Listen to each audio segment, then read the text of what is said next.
what's the best way to practically help siblings work through conflict with each other? Yeah, I don't really think I've figured this out. A friend of mine suggested you could kill one of them. But then you have to decide which one. I'm just kidding. It's a joke. But, it's tough. But, Lauren, I've seen you make incredible kind of some boundaries and some ways for us to kind of move through this.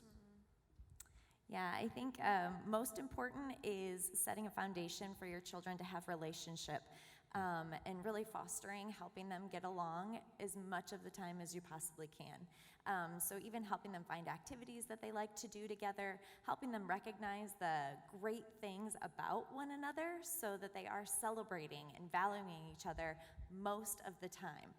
But there will certainly be a percentage of the time where that is not happening. And in those situations, as a parent, that's where it's like nuanced. Like, do I step in? Do I give them some space to try and work it out on their own? Because that is an important life skill. If you can work things out with your siblings, you can probably learn to work things out with a lot of people throughout the rest of your life, right? But in the times where, as a parent, you go, okay, I do need to take a step in, I found that probably the primary thing that is most helpful, you start to listen a little bit to the stories. I need them to have some time to cool down. And so go find your corner, go find your space. Everybody settle down is like step number one. And then after that point, most of the time for our kids, they come back and they're kind of over it. And in other cases, there are situations where you do help process and do encourage them to have let's take a step into your sibling's shoes. How do you feel if you were them and this had happened? How does it feel for you if you were in that set of shoes?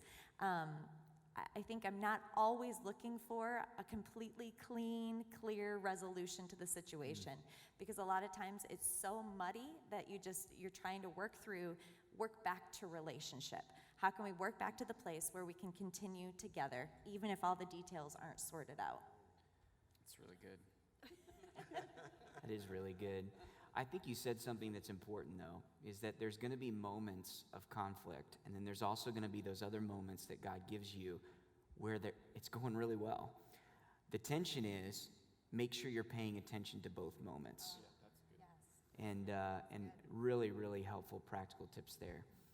I think it's also, you made a great point just about kind of clarifying what the goal is as a parent and what we should strive to achieve. It's not to make sure that conflict doesn't happen, or honestly, we shouldn't even rush through the process to get to some resolution and force the outcome. It's to come alongside our kids at their pace to help them navigate the emotions that are wrapped up into whatever the situation that they're involved in.